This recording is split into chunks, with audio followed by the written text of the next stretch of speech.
Kauno Žalgirio komanda surengė atvirą treniruotę prieš artėjančias Lietuvos krepšinio lygos atsakomąsias pusfinalio rungtynes.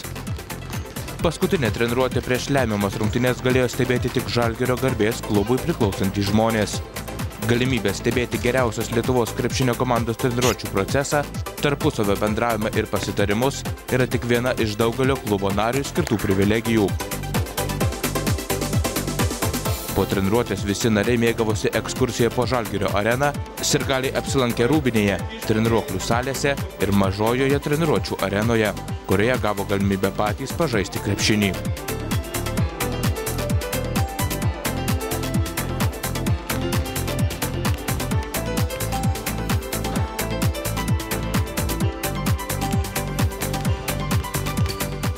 Džiaugiuosi, kad esu Žalgirio klubo narys, bronzinis narys, visada nešiojusi su savim. Gaila, kad jisai nepripažįstamas oficialių dokumentų, bet man jisai svarbiausias yra. Taip, džiaugiamės, kad Žalgirio klubo valdyba, ar kaip čia pakvietė mus į parodomąją treniruotę. Šitą teko būti dar ankstesnėse patalpose Kaustoj, taip vadinamoj.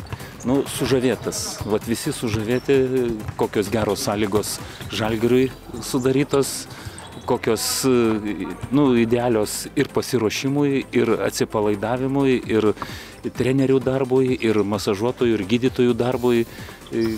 Galima sakyti, kad, kaip teko girdėti, geriausios Euro lygoje ir net NBA žaidėjai, kai kurie yra buvę NBA žaidėjai, nustebė, kad Kaunas turi tokią areną ir tokias sąlygas.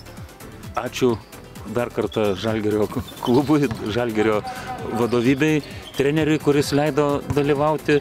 Taip kad, aš seniai laukiau, ne visada sutampa darbas ir treniruočių laikas, buvo ir, kiek žinau, anksčiau tokią galimybę, bet dėja per darbą negalėjau, tai dabar šitą džiaugiuosi, kad sutapo laisvas nuo darbo laikas ir Žalgirio treniruotės laikas ir tikiuosi, kad užpildys tą spragą šitą mano supratime, kaip Žalgiris treniruojasi ir kaip paskui tas yra realizuojama per rungtynes.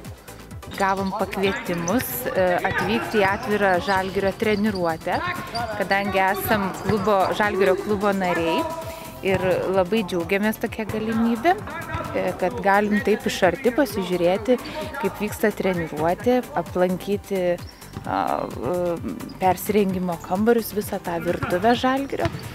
Ir tikrai labai džiaugiamės, labai įdomu.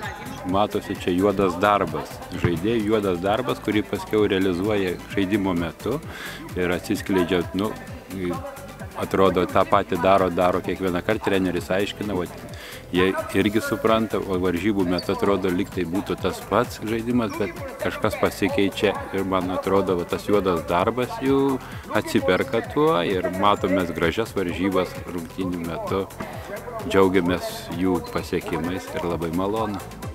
Dariušo buvo paklausta, kaip jis vertina garbės klubo veiklą ir žmonės besilankančius treniruotėje. Be abejo, svarbu vertiname teigiamai, todėl kad tokie dalykai čia vienija sirgalius ir Kauno Žalgirį, kaip mes šiais metais pamatom, kad sunkių metų vis tiek visi fanai susibūria, visi palaiko ir automatiškai mums prideda motyvacijos ir norisi žaisti ir išeiti, atiduoti visos jėgas aikštelį. Treniruotė buvo baigta autografų dalybomis.